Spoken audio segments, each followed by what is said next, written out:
ओम नमो भगवते वासुदेवाय।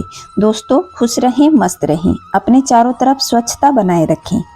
आज मैं आप लोगों को मोक्षदा एकादशी तिथि की कथा सुनाती हूँ। मार्गशीर्ष मास को अगहन मास या मिंगसर मास भी कहा जाता है।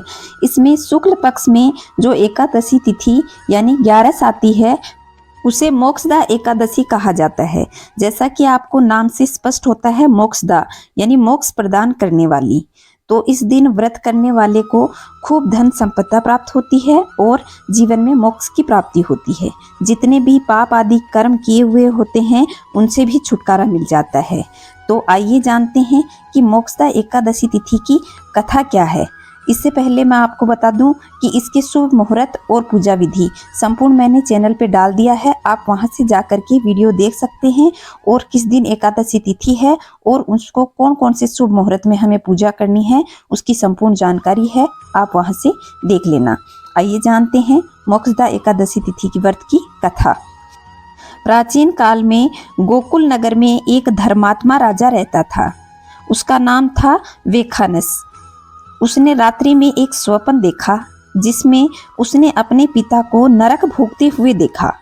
प्रातःकाल उसने ज्योतिषी वेद पीठी ब्राह्मणों को बुलाया और पूछा कि मेरे पिता का उद्धार कैसे होगा। तब ब्राह्मण बोले कि यहाँ समीप ही पर्वत ऋषि का आश्रम है, उसकी शरणागति से आपके पिता शीघ्र ही स्वर्ग को चले जाएंगे। राजा पर्वत ऋषि की शरण में गया और दंडवत प्रणाम करके कहने लगा कि मुझे रात्रि में स्वप्न में मेरे पिता ने दर्शन दिए। वे बेचारे यमदूतों के हाथों से दंड पा रहे थे, अतः आप अपने योग बल से बताइए कि उनकी मुक्ति किस प्रकार और किस साधन से शीघ्र ही हो जाए। मुनि ने विचार करके कहा कि धर्म कर्म सब देरी से फल देने वाले हैं। अगर हम धर्म कर्म से उनकी मुक्ति कराएंगे तो बहुत समय लगेगा। शीघ्र वरदाता तो केवल शंकर जी हैं, परंतु उनको प्रसन्न करना भी आसान नहीं है। देर अवश्य ही लग जाएगी। इतने में तेरे पिता तो बहुत ज्यादा यातना झेल लेंगे।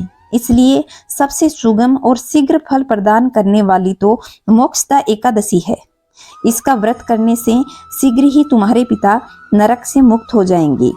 इसलिए इस व्रत को विधि पूर्वक अपने परिवार सहित करें और इसे अपने पिता को समर्पित कर दें।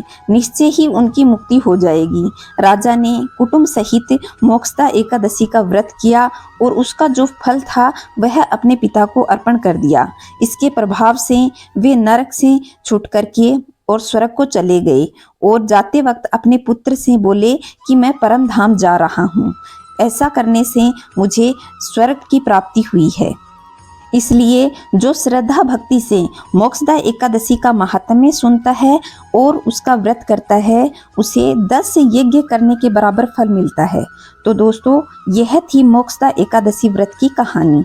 अगर आपको कहानी अच्छी लगी हो तो वीडियो को लाइक कर दें, शेयर कर दें और चैनल को सब्सक्राइब कर लें।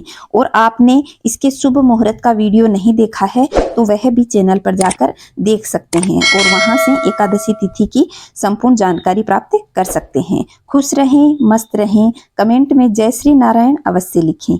जय श्री नारायण दोस्तों।